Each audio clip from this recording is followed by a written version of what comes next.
2, 1.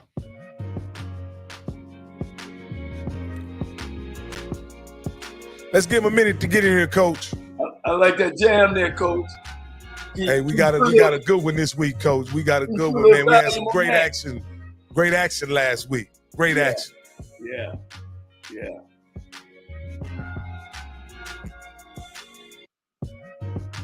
One more time, and then we'll get it cranked up.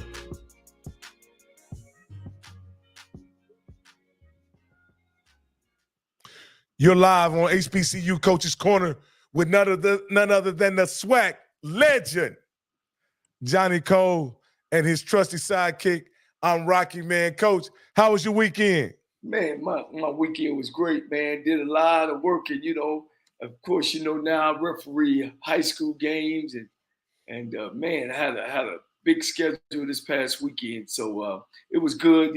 As you know, I got to stay close to the game. That's a great. So, Coach, from the perspective of an official, do you still see the game as a coach, or do you have a different set of eyes? You can't take the coaching out because sometimes, I was the umpire, which was out behind the defense. Oh man, you were in the mix. Yeah, I'm in the mix now. I got caught in the shoulder one time, but and my job is to watch center guard on each side. And sometimes I get caught up in sometimes watching the formation and seeing what they're doing on offense and that kind of thing, and seeing the blocking pattern. I tell you, it really, really gives me a different perspective of the game. Coach, let me ask you this. Do you find yourself in the midst of a game looking at the situation and really thinking strategy as well?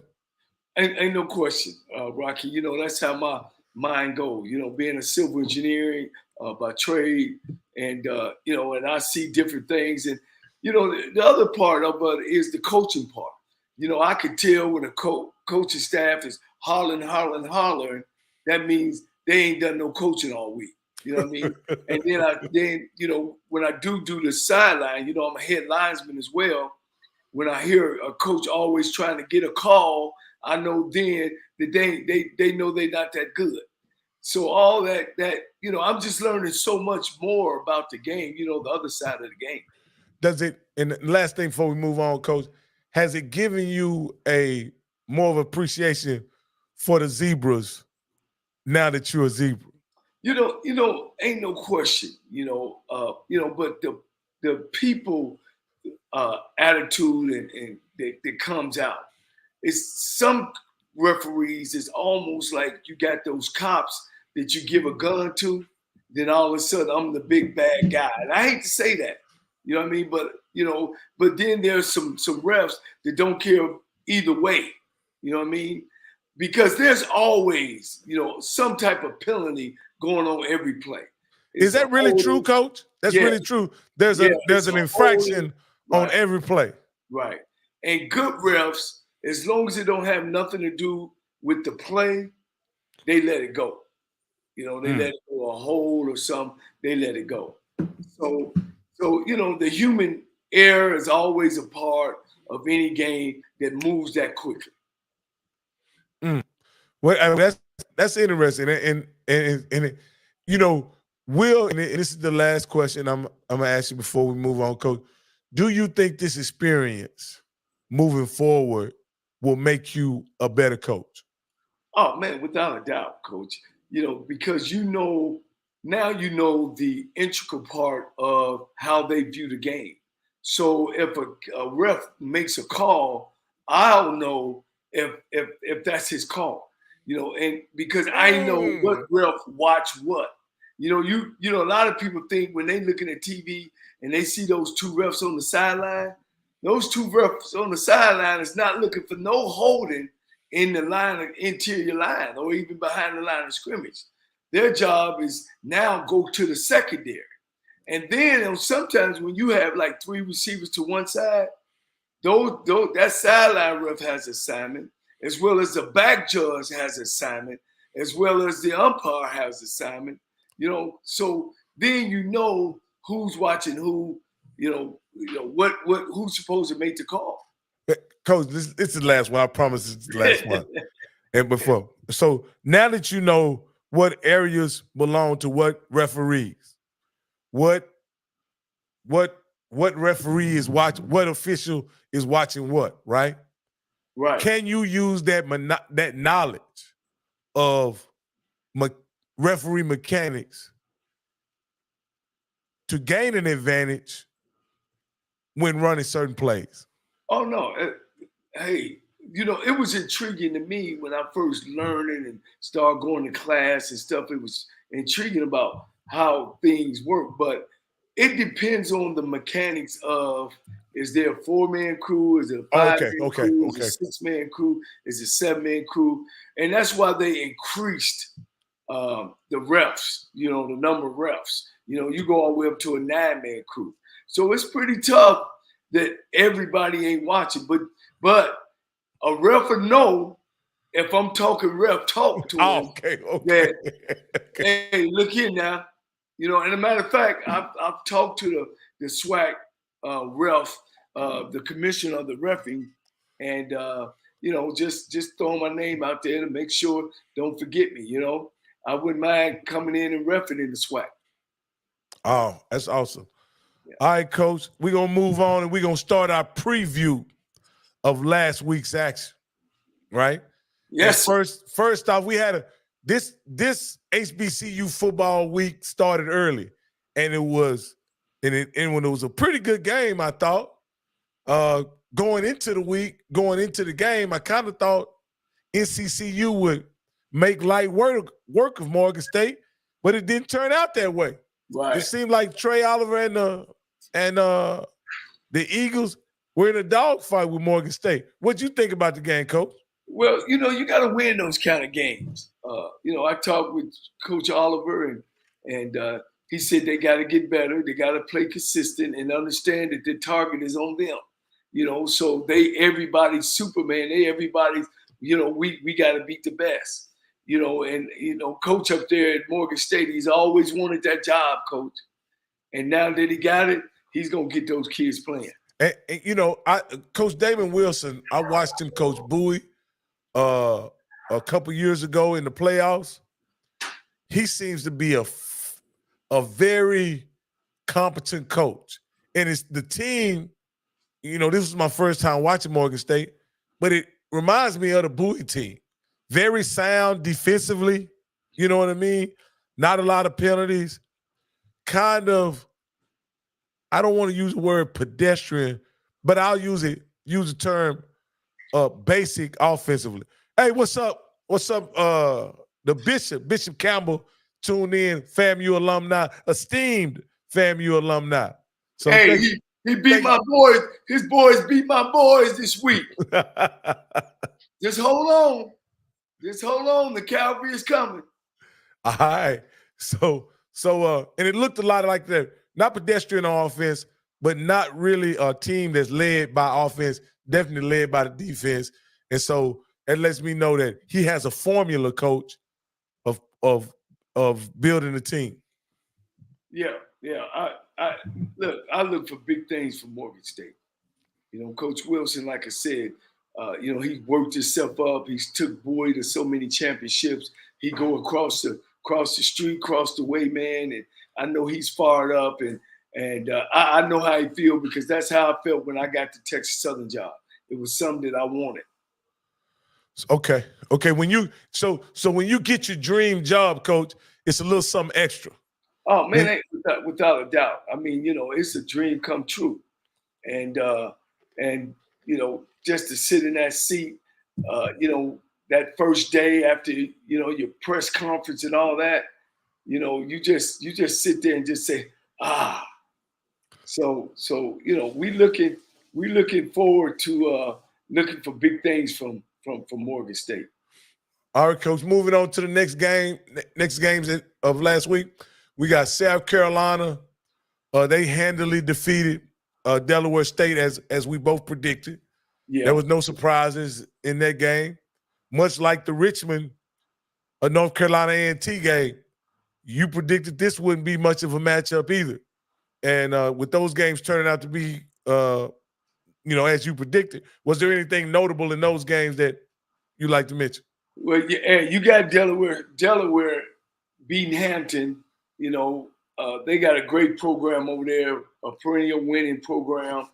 MEAC schools always have struggled with them, so we didn't expect anything different. Norfolk State and Howard, I had a chance to watch that on television. Good even game. They give me coach at Norfolk State, opportunity to build. It seems like they patient with him.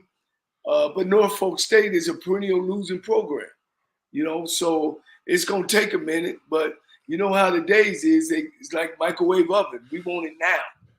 Well, Coach Odom's left what I thought was a tremendous job at Southern to go take I'll use your words, to take over a perennial loser, Coach. That's a pretty drastic move. And Coach Odom's had a lot of success at Southern. So again, not being an HBCU guy, not knowing the history of the conference, what would make a guy make that move? Since this is the Coaches Corner and we talk coaching, what would make a guy make that move from a perennial power, very successful program to a perennial cellar dweller? Well, Coach Odom is from there. Okay. So he was getting back home. Probably another guy that had his eye on that program, and had an opportunity to get back there. Like you said, I mean, he had Southern going in the right way, but a lot of other things at Southern wouldn't happen. They weren't giving him multiple year contract.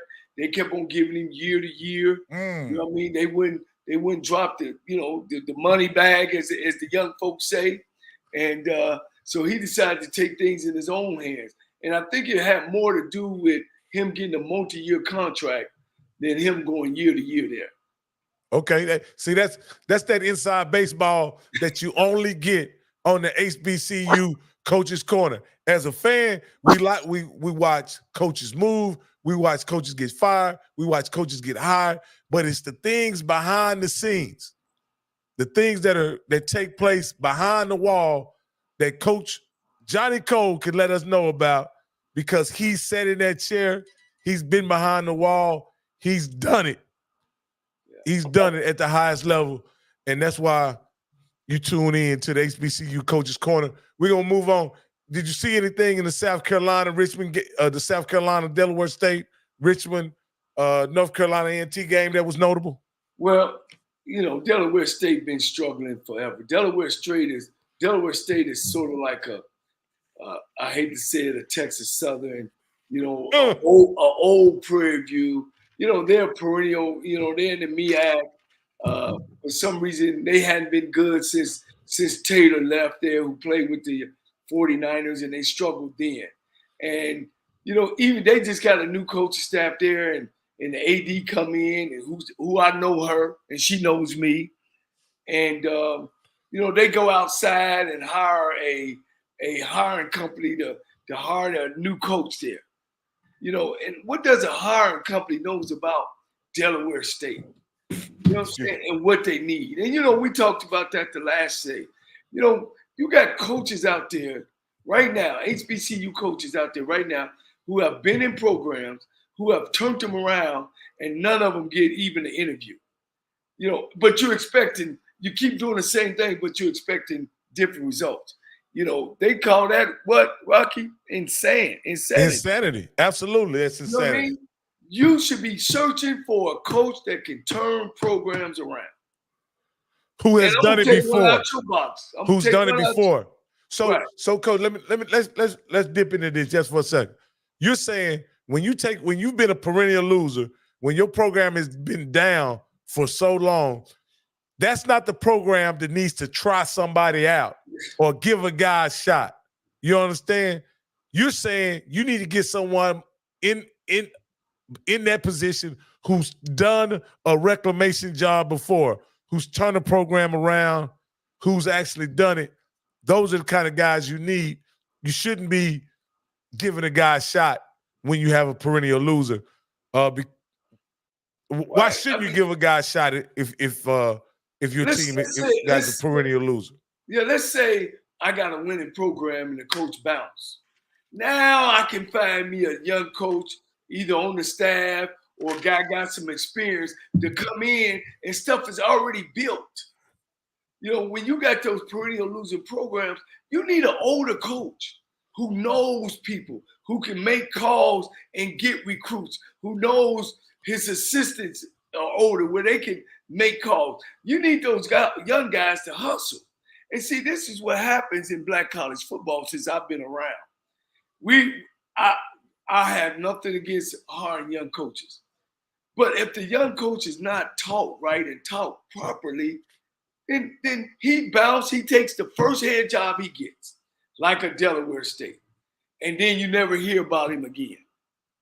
Because one thing about HBCUs, when most of them, when you bounce from that head job, sometimes you don't ever get another job. What you say in HBCU football? There is no second chance you, huh?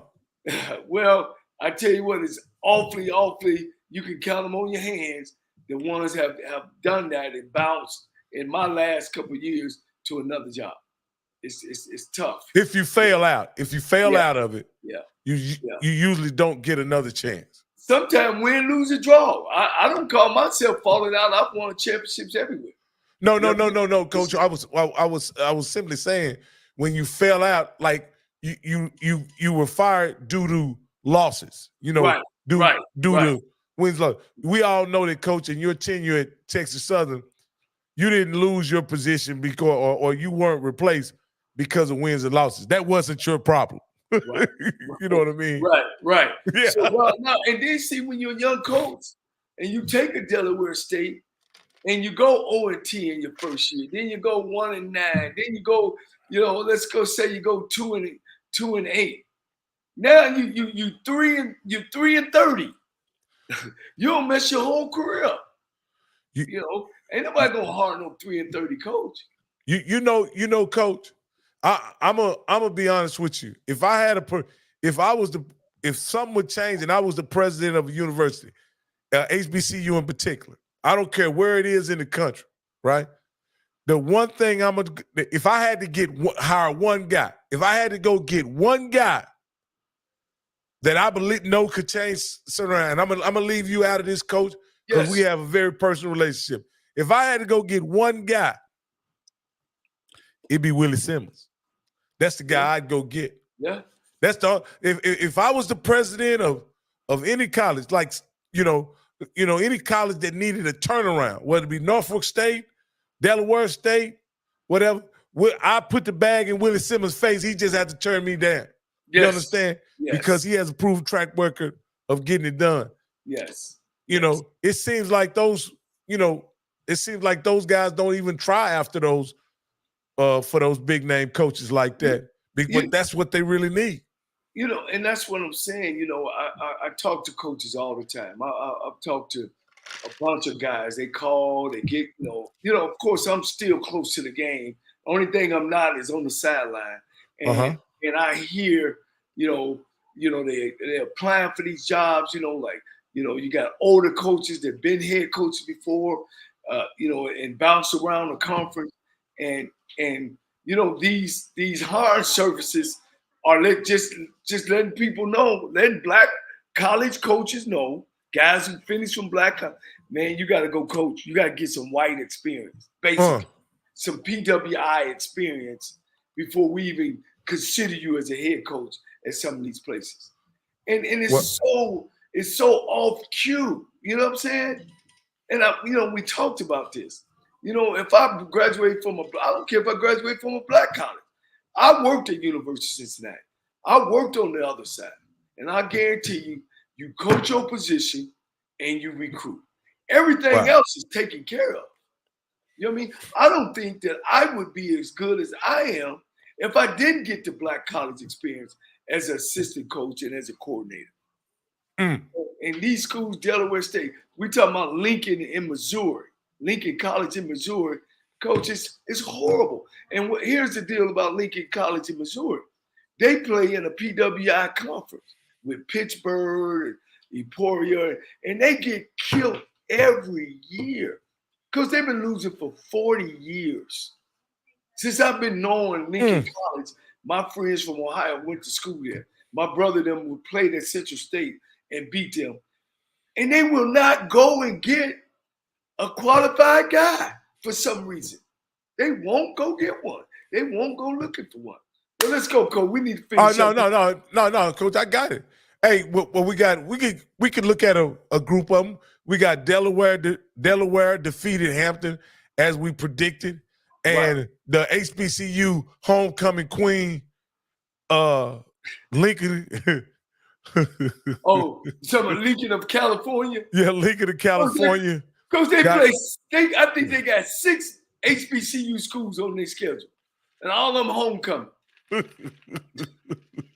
Come on, guys. What happened to black colleges getting another black college to bring the bands and you can have battle of the bands and you know it's going to be a tough game? What happened to that? I get it. You got to They scared to lose, Coach. I get it. All right. You know, we got Alcorn handling UAPB as we predicted as well. Let me go back on this one. Let me go back here. And then we got Jackson State. I got the score wrong. Right. But they did defeat Mississippi Valley 21-6. They were in control of this game the entire time. But they just couldn't blow them out. You know, it was 21-6. It was a garbage touchdown right at the end after being 21-0 for a long time. You know, I mean, Jackson State. Taylor got to get himself together. He got to get himself together. Because you expected a better showing. Yes, sir. Than this. And he better than what what the product on the field. I heard his press conference and you know he kind of got out of himself. You know, they got to finish. You know, his kids don't know how to finish. You know, and they turning the ball over and they're not taking things very now seriously. They did play a new quarterback in that game. Right. You know, that may have had a factor in them having only scoring 21 points against Valley. But I would think that that would also give him opportunity to, you know, put a spark in there, and that spark just didn't happen either. So I was going to say, Rocky, when you change your quarterback, when you just fed up with your starter, it's about putting somebody in there that's going to produce and do better. They came back and didn't do good at all. What's up, Craig? How you doing, man? It's glad to see you. We also got Pastor Vic. He say Valley played them good, but you got to take care of Valley. You know, you can't. And then say they don't do that no more, Coach. I think he was referring to playing a tough team on homecoming, playing a competitive game on homecoming. Well, you know that, and that's rival too, Valley and Jackson State. You know, that's rival. Sometimes you can't throw the record out the door, out the window. Yeah, you know, Valley got a long way to go, man. I mean, you know, that's another school that hired a young guy. And let me tell you something else about what Mississippi Valley done that you don't know. Willie Todd. He's the stadium's named after him, Rocky, right? Rice Todd Stadium. Uh-huh. All right. He's a NCAA Hall of Famer. Uh-huh. He's a SWAC Hall of Famer. You know what I'm saying? He's a NCAA College Hall of Famer. He has his master's. He's a Sigma man. I don't blame him for that. Mm-hmm. And he goes for the AD job. Jerry Rice makes a call for him, and you don't give the AD job to Willie Todd. I gotta take one out your butt. I wish you had one of them damn horns. Nyan! How do you not give Willie Todd the athletic director job at Mississippi Valley? What are we doing, Rocky? Yeah. Are we taking it serious? No, Coach. No, Coach. When you know, again, what Willie Totten is the icon. Is the icon of Mississippi Valley, and and you don't hire him. Now, of course, I don't know all his credentials, but this is what I say, Coach. A guy like that, he's not going to coach at my competitor if he wants to be with me. You understand what I'm saying? Right. You got to find a way to bring Willie Totten in as the AD, as the head coach, as part of your athletic department. Somehow you got to find a way to bring him in my opinion, Coach. He was the head coach, and he had the last best season that Valley's had in the last, I want to say, 20 years. Wow. All right? And he put his name in for the athletic director job. How do you not give Willie Totten the job? And then you say you're serious about football. You're not serious. You're not serious. You're not serious. All right, Coach. Let's look at the last couple games, Coach.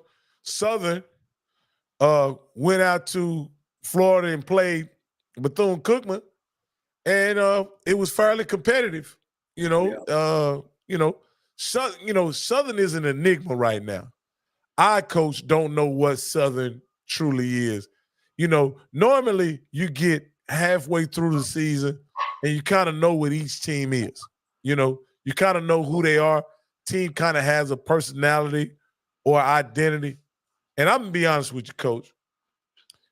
After in week 9, I have no idea.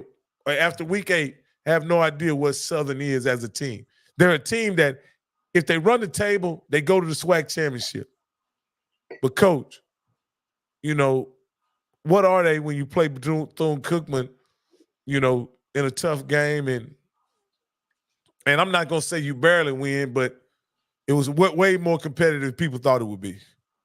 Let me say this. My evaluation of the conference from my history with the conference. There's no competitive good edge, meaning good teams.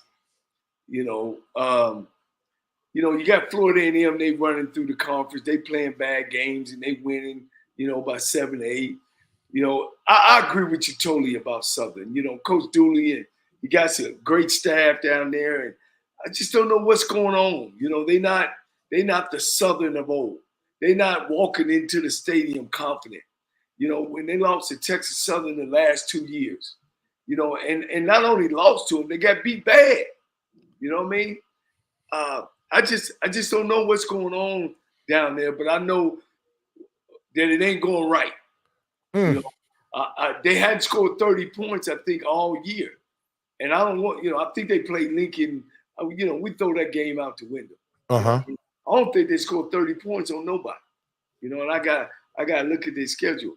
But I'm like you, and you got Jackson State struggling with everybody. Could we say, Rocky, that there's a lot of parity? But the problem is when you look at them playing teams outside of the conference, they get waxed pretty good. Well, that's another thing. Like, we could talk about that. You take a team like Southern and a team like Jackson State, they really don't have out of conference competition.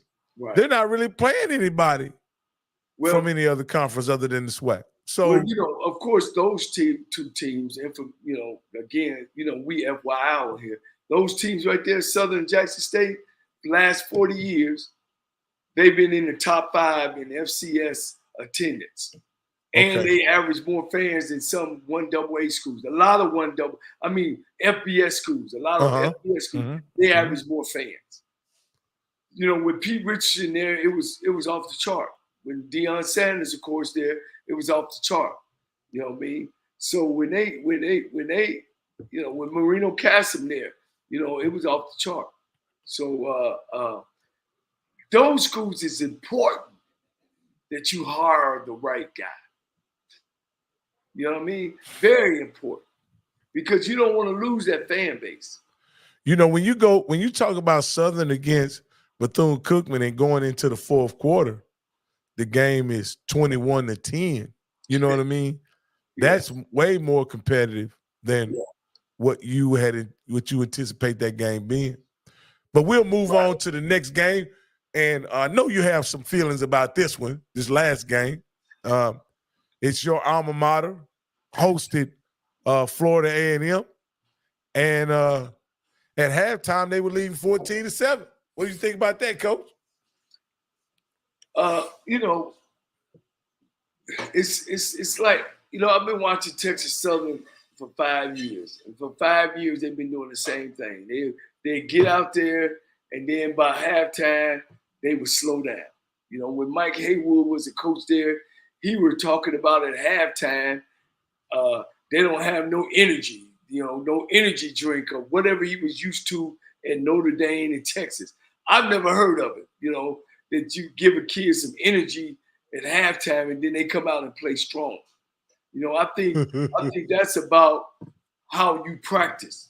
You know what I mean? The tempo of your practices. You know, you practice early, you're making sure the kids are bouncing around, doing what they're doing. You go to special teams and then come back, you finish strong. You know what I mean? And that's when you get out on that field and you go bump, bump, bump, bump, bump, bump, bump, period, period, period, and you off.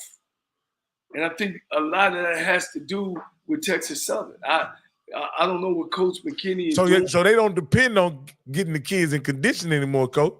They depend on those energy drinks, huh? Look. You know, I'm always a coach that I always look in the mirror before I start blaming my players. I look in the mirror and say, am I giving them all the information they need to be productive?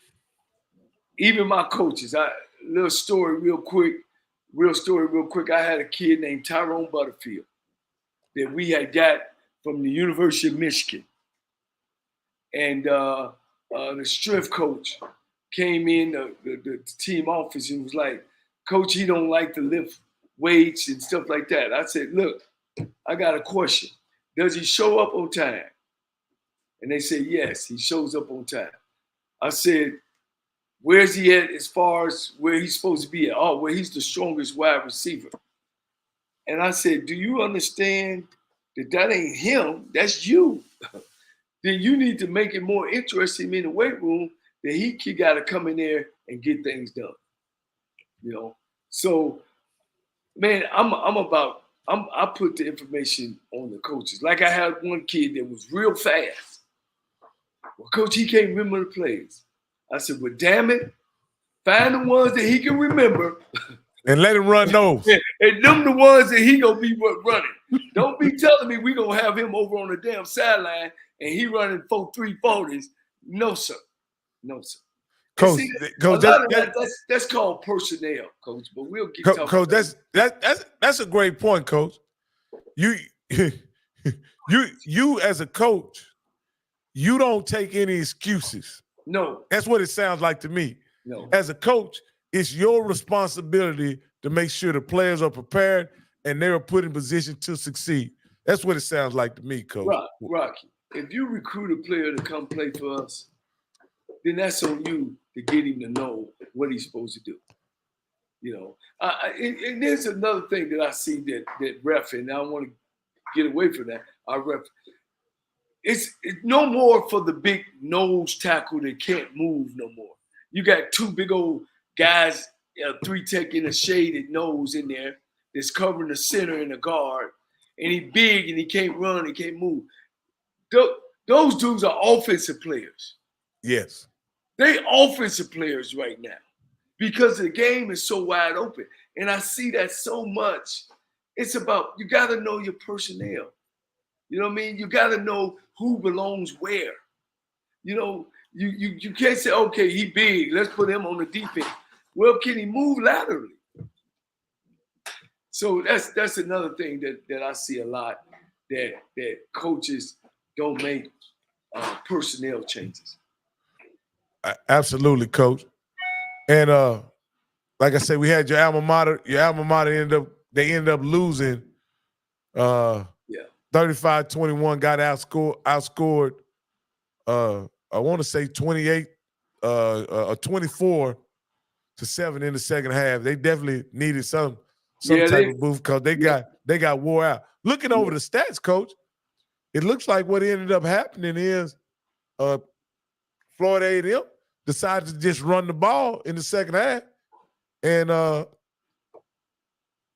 they pounded them pretty good, Coach, with the running game to a total of the game total was 255 yards rushing, averaging 5.8 yards a snap. Coach, you're supposed to win that game if you can run the ball at 5.8 yards a snap. Matter of fact, you ain't even supposed to punt if you if you can run the ball at 5.8 yards a snap, Coach. They don't know their identity. Unfortunately, they don't know our identity. They come from Kevin Sumlin's system, who throws the ball. Menzel and that. But that ain't what you got at Texas Southern. That ain't what you don't recruit it. It seems like you don't recruit better running backs than your wide receiver and quarterback system. Run the ball. All right, I gave him the secret. Run the ball. All right. Hey, Coach, you just dropped the gem right there, Coach. We're gonna move on to next week. Go ahead and get our picks, Coach. We're running a little ahead of schedule, man. I like this, Coach. We knocking it out, Coach. We're running a little ahead of schedule. So we're going into, but is there anything before we go into week 9? Is there anything you want to say or anything just wrap up week 8 and what you thought about it overall? Well, once again, there's no upsets. Teams they're supposed to get beat. The stats sometimes don't show that. The teams that we think that should dominate don't dominate. There's been a lot of turnover and a lot of mistakes, but that's a part of the game. You never apologize for a win. You never apologize for a win. So, I guess that's the parity in our conference. He said 21 points in the third quarter hurt us. Oh, yeah. Yeah. Well, I mean, we talked about how great of a coach Willie Simmons is. His quarterback, Musa, he don't impress me. Does he have the tools? Tell us how you really feel, Coach. Yeah. Oh, well, I'm going to tell you, and Coach Simmons, if he watch it, he'll agree with me totally. He might won't say it. I know he got to cheer Musa on. Musa got the size. He's got the arm. He's got people around him. But he's not consistent. He's not consistent. He throws in the coverage. When he feels pressure, he don't extend his plays. You know what I mean? Now, would I start him? Yeah. But would I replace him if I had someone better? Yeah, I would. So what they had to do was, and what I've seen them in the last couple games is, they got to get that ball to them tailbacks. They got to throw quicks and get that ball to them speed. But Coach Simmons knows that. You see what I'm saying, Rock? He ain't going to sit out there and let Musa throw 40 times. He ain't going to do that. He going to take what they give him, and he going to make the adjustments at halftime. That's what makes him a good coach. Absolutely, Coach. Like I say, I think Coach Simmons is lights out, and I seen him last year, and I still say one of the most amazing coaching jobs I seen last year was with an undermanned FAMU team against University of North Carolina last year. With an undermanned team in the first half, he gave them all they wanted and then some, with being able to dial it up, create mismatches, getting it to his guys. It was a brilliant coaching performance. Eventually, you know what happens when you play those FBS schools. The depth and the attrition gets. Go ahead. No, I was going to add this to it, and I'm sorry to interrupt you, but no, you good. Now remember, he had all those NCAA problems. Absolutely. He had almost 10 to 15 players out of that game. I think he had close to 20, Coach. If I'm not mistaken. Yes, sir. And he played them tough. Yeah, so I just wanted to throw that in there, Coach. Yeah. But again, he had a compliance team that was able to catch it in time. You know what I mean? And they were able to sit those guys until they were actually eligible. And I want to say, if I'm not mistaken, it was like on defense in particular, it was like half the starters were out on defense. So, like I say, Coach, my daughter goes to PV. I like Jackson State a lot. But at the end of the day, the best coach in my opinion in the SWAC is none other than Willie Simmons. And I really, people say Willie Simmons plays around a lot because he has all these plays and he likes to run those plays that he draws up. And so sometimes it takes him a while to get to the good part. But I think that's what also makes him a great offensive mind, is that he does experiment and tinker with things so that he has a full toolbox when he needs it, Coach. And so I like Willie Simmons a lot as a coach. Well, you know what I say, Coach? Beat him. Then beat him. You know what I mean? Then beat him. Don't give me all that. Beat him. You know what I'm saying? Yeah, you're right, Coach. It makes it's that simple. Coach, he's walking through the conference. If Jackson State wasn't so good last year, he'd have won the conference last 2 years. The only coach he's lost to is Dion. There's no coach in the SWAC. And like I say, I mean, this is what it ain't even November yet, Coach, and he's pretty much wrapped up going to the SWAC championship. And provided they're healthy, you can plan on if you want to go to SWAC championship, being in Tallahassee in early December, because that's where the game's gonna be played. Well, look, I'm telling you that we need to take our show to Atlanta. All right, Coach. I'm gonna have my show in Atlanta, and we could do our show together in Atlanta at the Celebration Bowl. Oh, Coach. Hey, Coach. Hey, that sounds like a great idea. And we're gonna have to work on that. Hey, have look, HBCU Coaches Corner at the Celebration Bowl. That would be awesome, Coach. And we'll sneak Scotty in. Matter of fact, we'll pay his travel to the Celebration Bowl. Yeah, he happens to live in Atlanta. He lives in Atlanta. Yeah, we'll have him as a guest on the show. All right, Coach. Let's go ahead and move on to next week, Coach. And we got some really good matchups. Now, last week, Coach was 10-0. Coach went undefeated. I was 10-1. I picked Norfolk, hoping that they would be able to get by Howard. Say that again. I was what? 10-0, Coach. You were 10-0. Thank you very much. In HBCU football, you were 10-0. You should have went to Vegas. You should have made a lot of money, Coach. Yes. I was 10-1. Again, I picked Norfolk State, thinking they would be able to defeat Howard. That didn't happen. It looked good for a while, Coach. Matter of fact, they had them 17-0 at one time, and I thought it was good money, Coach. But somehow, Coach Odoms and his team wasn't able to hold on, and they didn't win, Coach. So I ain't gonna cry with spilled milk. I'm gonna move on. It's always another week. We got week 9, Coach, and week 9 we got Mississippi Valley and Alcorn State at Alcorn State. I think this is simple for me. I start this one off. I got Alcorn all day long. All day long. Alcorn all day long. All right, we got Jackson State and UAPB. You go ahead, Coach. I got Jackson State. Coach T.C. Taylor, hopefully get it together. I just don't see UAPB. It seems like they don't fell off. They must have lost some players to eligibility or something. They just fell all the way off. All right. And okay. Let me go up next is Bethune Cookman against Grambling. I'll take Grambling.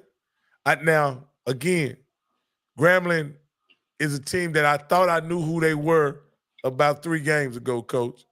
I'm not sure which Grambling team's going to show up at home against Bethune-Cookman. I hope it's the good Grambling. For my pick's sake, I'm going to go ahead and take Grambling, Coach. Yeah. I'll take Grambling. I seen Bethune-Cookman play They struggle. They struggle on offense, especially in the red zone. I've seen Grambling play. I think Grambling is strong on defense. I'm gonna take Grambling. All right, Coach. Hey, Next up, I'm Greg. Give you some. Woo, woo, woo! Upset, upset, upset, upset. Upset alert! Upset alert! He's giving you upset Yes. alert, Coach. Coach, well, I'll let you go first on this one then. Prairie View A&M and Florida A&M. A&M has not been playing dominant football. Prairie View A&M is gonna run that ball, and Florida A&M, they're gonna keep that offense off the field. I got Prairie View in the upset. Wow, hey, Coach, you just stepped out on a limb, Coach. Yeah. I'm gonna give you another chance, Coach. Do you want to stick with it? You want to go against Willie Simmons, Coach? You want to go against Shotgun Willie? Coach, they hadn't been playing well at all. They've been struggling. They didn't play well against Texas Southern. They struggled. Prairie View can run the football. They got a decent quarterback. They've been scoring points. Upset. Upset alert. Upset alert. Well, I'm not going to play around with this one, Coach. I'm taking Willie Simmons and Florida A&M. Now, I will say this, Coach. What you said about Musa makes me nervous. You understand? Because Prairie View has a pretty decent defense. Yes, yes. In a game where Musa may struggle, I don't know that Willie Simmons, up to this point, Willie Simmons hadn't been willing to bring in a backup quarterback, and we have no idea what they have. But I believe in Willie. So I'm going to take Florida A&M on this one, Coach. This next one, at the Magic City Classic. Hold on, before we go, because the next one is big game. This is a big game, too. This is the number one team in the West and the number one team in the East. A lot of stuff is riding on this game. Yeah, Coach. Coach, this is, in all honesty, if Prairie View can get by this game, to be honest with you, I believe they have the inside track to winning the West. Prairie View can't even afford to lose the game, Coach. They can't afford to lose a game. You know what I'm saying? Yeah. Because all those guys are tied in that thing. Well, they do have the win against Alcorn, Coach. Okay, they got PB 3-1. Alcorn 3-1. Southern 3-1. All right, and Grambling is sitting in there 2-2. If Prairie View loses, then Alcorn would definitely go up because they got Mississippi Valley. They'll be 4-1. And Southern is off this week. No, Coach. Let me see. Yeah, I think they are, Coach. You're correct. No, they play Texas Southern. Yeah, you're right. They host Texas Southern. So if Prairie View lose, you got Alcorn gonna move up and really, if going by what you said about Willie Simmons, Alcorn and Southern will be sitting at 4-1. Prairie View will go to number 3. Yeah. So this is big game. If they want to, what you're saying, Coach, if they want to make their claim to the SWAC to make an appearance in the SWAC championship, they have to win this game. They got something to play for. And so, Coach, what that would look like, Coach, is that would look like them coming back to brag to play for the SWAC championship, Coach. Exactly. This big game, Coach. This could be a preview of the SWAC championship, Coach. Well, this next one is a big game, Coach. I don't think it means it's a big game in Alabama. It doesn't mean anything as far as the standings, as far as I'm concerned, because both of these teams are out of it. Florida A&M, again, as we mentioned in the East, has firm control of that division. Yes, sir. But from what I understand, I'm not a HBCU historian, and I don't play one. But from what I understand, Coach, this is a big game, a huge game. This has cost guys jobs over the years. Yeah. The only team, there's no team, they've already clinched the East, Florida A&M. They clinched it because they've beaten Jackson State, they've beaten A&M, They beat Alabama State. If they lose to Mississippi Valley and lose to Bethune-Cookman, it don't matter. All of them finished 5-2, right? But Florida A&M got the rights over Jackson State, Alabama A&M, and Alabama State. When they beat Texas Southern, they got the tiebreaker. Yeah, they done. It's over. So we already know that Florida A&M will be hosting. That's another thing. They will be hosting the SWAC championship down in Tallahassee. Yeah, Coach. So on the Magic City Classic down in Birmingham, Alabama. Yeah. Right? Alabama. Tell me how big, because you have coached in this game, if I'm not mistaken, right, Coach? Yeah, several times. How big is this game in the state of Alabama between these two institutions? Coach, if it's not the biggest classic game, it's a close second. This game is heated. As a coach, I felt the heat on the game, the pressure about the game. Everybody come out. And it's held in Birmingham, 60,000. I think they had 62 last year. Big game, Coach. Big game. And it means a lot, you know. And both teams are sitting at 2-2.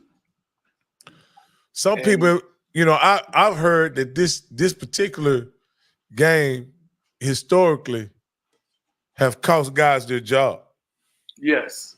The inability to win this game have cost guys, as you know, guys ended up losing their jobs because of this.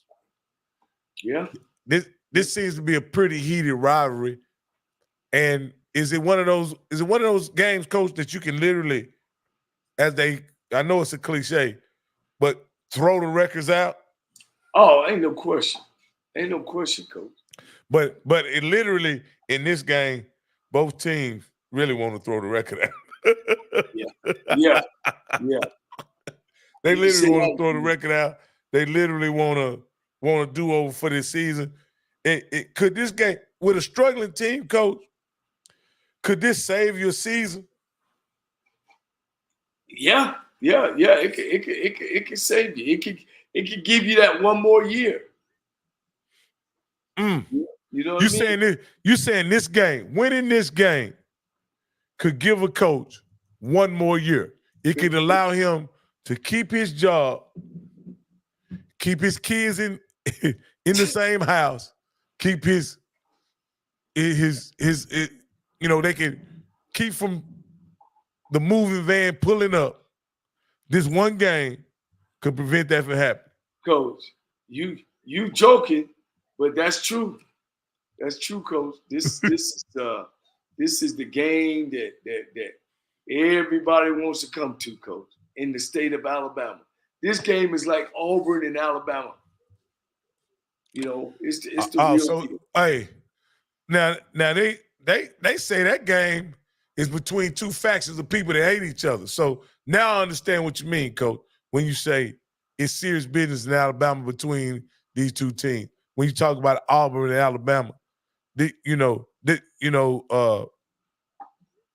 is a pretty tough game. How do you see this game faring out? We got to go ahead and pick it. I don't know who to pick in this game, Coach. I have no idea. I want to pick Alabama. A&M has been playing pretty good in their last outing, and it makes me want to pick them. But Alabama State, to me, has the game that travels better because they have a solid defense, but but their offense can't put up no points.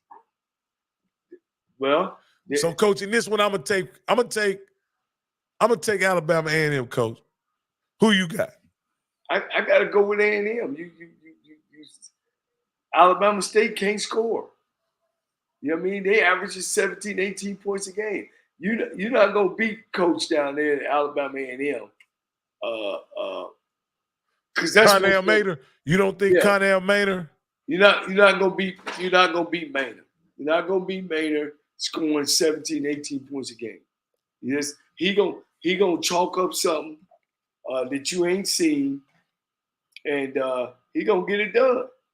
You know, unfortunately, man, Alabama State. You know, maybe this the game that they gonna come out because I got Alabama A&M. All right, Coach. By 10 points. All right, Coach. All right. So we got one game that we picked the first 5. We got one game difference. We got Texas Southern and Southern.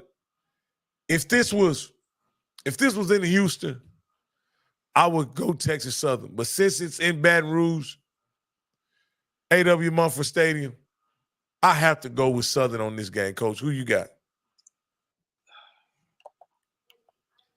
Hell, the Texas Southern.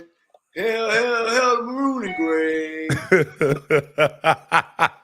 So you got Texas Southern on this one, huh, Coach? That doesn't surprise me, Coach. That really does surprise me, being that you're an esteemed alumni. Time out. I got a call. I got a voice from the back. I got a voice from the back saying, "Are you serious?" No, Coach Dooley, he knows. Coach Dooley can't afford to lose to Texas Southern 3 years. Well, not 3 years in a row. It'll be 2 years for him. Yeah. Coach Scott and Coach Todd, my good friends there, I can't do them like that. I want to go with my heart, but I got to go with my head. I got Southern over Texas Southern. Wow, Coach, that's interesting. Yeah, you know that's killing me, Coach. That's killing me. Okay, but I understand, Coach. I understand. I'm, Texas Southern. Looking at their schedule, what are they? 1-7, Coach. 1-6. They 2-5. 2-5. They 2-5, Coach. Well, they beat Lincoln. Yeah. They beat Lincoln. So I don't know if we're really gonna count. The 2 wins they got, both teams together is like 1-12, something like that. Oh my goodness, Coach. Yeah, it ain't much to that, Coach. I'm just gonna be honest with you. I don't know what to say about that one, Coach. That's just who you got? You got Southern? Absolutely. I got Southern, Coach. I said it. I picked it right out the gate, Coach. All right. Okay. All right. South Carolina State and NCCU. This is another big game, another big rivalry. Yeah. A game that could decide the MEAC. Who you got, Coach? Man, you got to go with Trey Oliver and NCCU. You know, he didn't have a good game last week, but you need those kind of games to tough it out. I got NCCU. You know, you talking Davis Richards. I just can't. I can't pick against NCCU. I can't do it, Coach. It's just I got to pick Trey Oliver. I got to stay with you, Coach. I want to go against you on this one. I want the guys to really send Buddy Pugh out on the high horse with a MEAC championship, but I don't think they can get it done, Coach. So I'm gonna have to pick NCCU as well. So we got Morgan State and Norfolk. This is a good one, Coach. This is another good one. These are 2 programs that are building, right? They're building. Morgan State has shown some life. Norfolk State seems like they just can't get over the hump. Right. I'm gonna pick Morgan State on this one, Coach. I think Morgan State's gonna pull it out. Who you got? I'm gonna go with Norfolk. Like I said, I've seen them on film. I like some of the things that they do. All the games they lost has been real close. And so, we got a visitor. Miss Rhonda says NCCU by 6. You think she? Don't tell me she's an alumni of. I don't know. That's a good question. She said NCCU by 6. Okay. Okay. All right. All right. Next up, Coach, we got of course, you took Norfolk State. I took Morgan. And Okay. on this one, Coach, I'll go ahead and pick first, and I'll let you pick first on the last one. Okay. On this one, we got North Carolina A&T and Hampton. Both of these teams have been struggling in the CAA, but I got Hampton on this one, Coach. I think Hampton is the better team. Look at you, Coach. Look at you. Yeah, A&T is struggling. They lost their coach, Coach Washington, last year. I was with him when he stepped down. You know, we were at the Celebration Bowl, and you know, he felt that he, you know, them moving to that conference, that wasn't his deal. They lost a lot of players. A lot of players left the program. I got to go with Hampton. Go that. So, can you talk about that, Coach? The impact of them leaving the conference and what that You know, means. I truly believe that I think black schools have not necessarily lost their way. We gotta be able to think outside the box, Rocky. We got a special product, and we so down on ourselves, and we so much look at what they do in the NFL and what they do at the SEC that we have that. We got something special, you know. And I, you know, I always take one out your toolbox. You know, are we serious? You know, are we serious? Do we know our value? You know, but when you know, again, I'm taking one out your box. I wish you had one of them damn horns. You supposed to every time I say that. I'll get some. Yeah. About are we serious? Stop hiring these unqualified coaches. Stop hiring your friends. Make some tough decisions. Take some chances. You know, and hire the right people.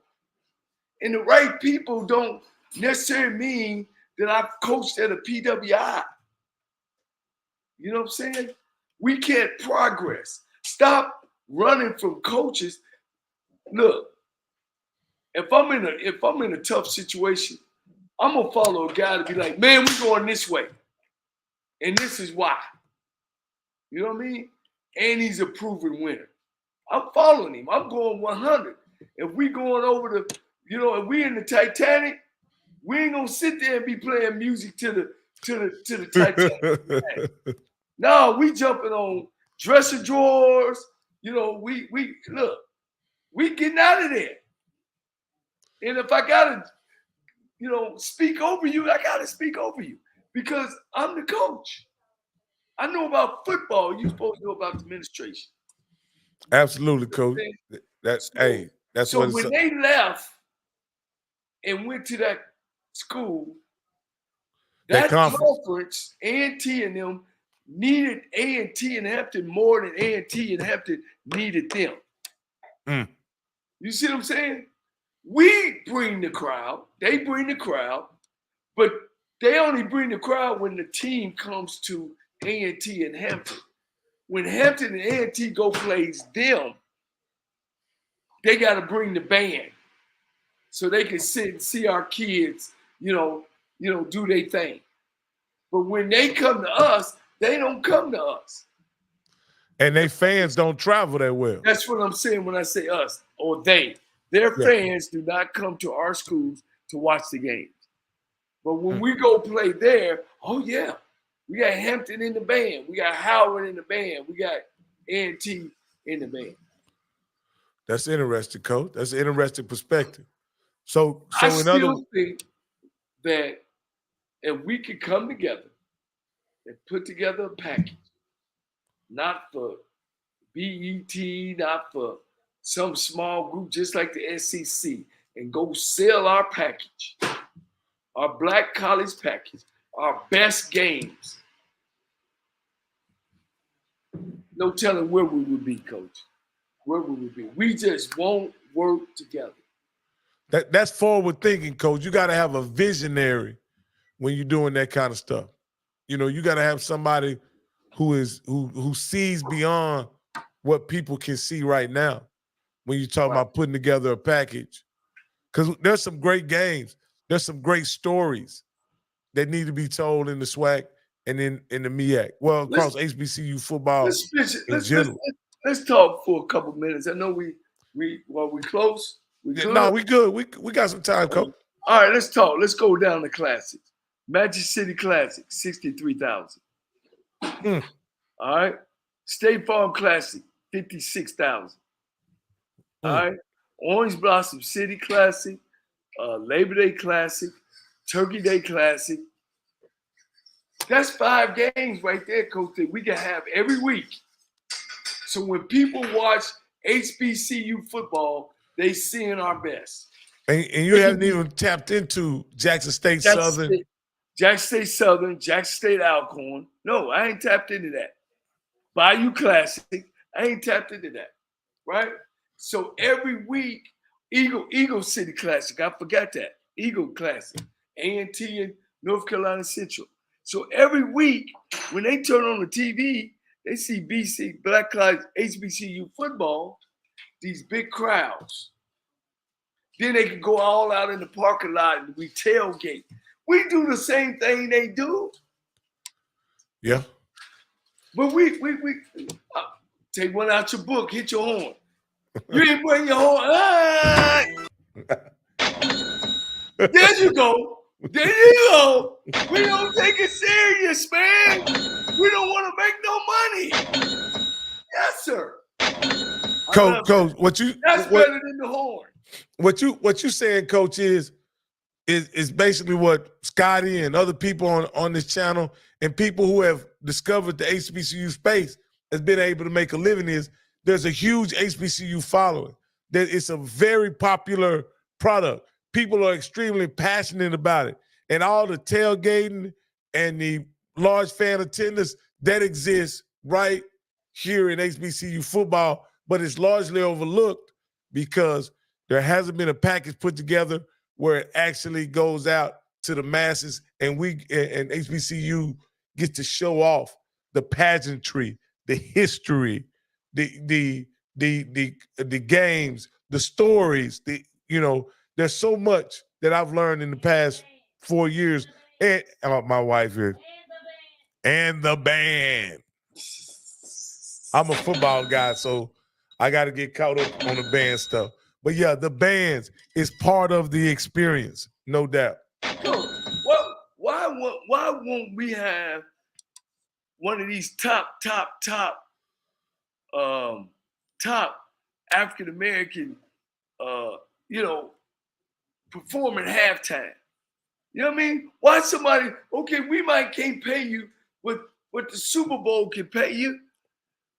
Give half of yourself to the HBCU and whatever we can pay you and big performance at halftime. Absolutely. Like the Super Bowl. You know what I'm saying? Absolutely. Why we can't go and find a sponsor to get? I mean, what's his name that do the Undisputed? Lil Wayne. Yeah. Why we can't do Lil Wayne? You know what I mean? Come on, Lil Wayne. Absolutely, coach. Absolutely. Look like you're a little froze, coach. I don't know what's going on, but we good. But we can hear you. I can hear you, coach. Coach, we hit our hour mark, coach. I definitely want to thank. There's one game we forgot to pick, coach. One game we got to pick this last game, and I know it's going to be a tough one for you. Lindenwood and Tennessee State.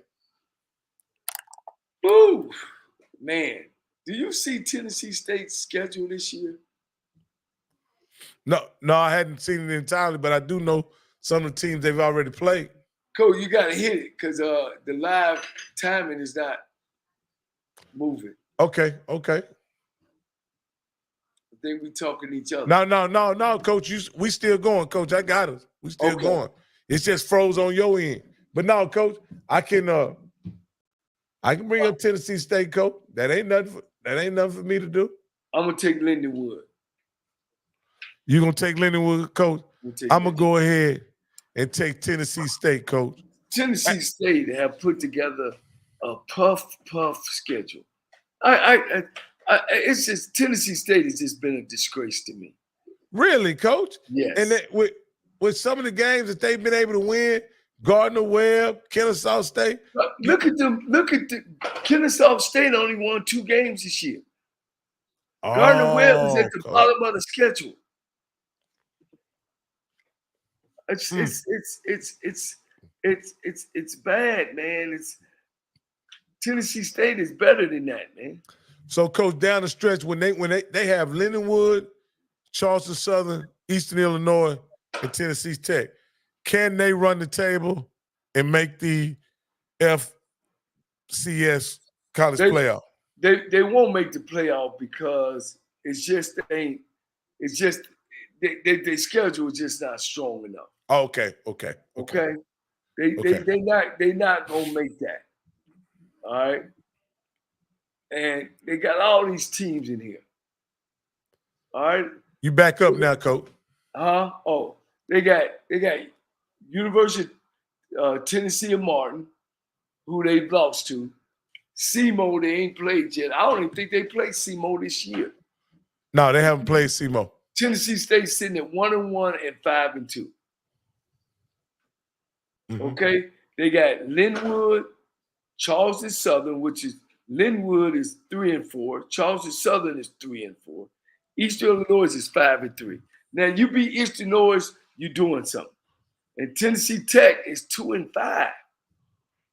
Norfolk, losing team. Lincoln College, losing team. Kennesaw, losing team. Gardner-Webb, losing team. You know what I'm saying? I mean, they ain't beat nobody, coach. Gardner-Webb has won 3 games this year. 3 games. So those results are very deceiving. Those are perennially pretty solid teams, but they're in a down year, is what you're saying, huh, coach? Yes. Hey, coach. Gardner-Webb was 3-4. Okay. All right, you got me straight. They got one winning team. They call it the Big South now. They got one winning team. That's UT Martin. They 6-1. And they already beat Tennessee State 20-10. Yes. Well, coach, we've reached the end of the show, coach. We went a little over, man, but I had a great time sitting here chopping it up with you, coach. It's been another episode of HBCU Coaches Corner. And you know, coach, you always got to take us out, coach. Man, I always tell people, man, I'm a happy guy, man, because, I've been taught to take each day one at a time, man. And the good Lord has really blessed me. I have a mom that I'm going to see and as she always say, if it's God's will, she'll be turning 90 years old. Man, that's a blessing, my brother. That's truly a blessing. And I got an opportunity, man, to, if it's God's will, to go see her.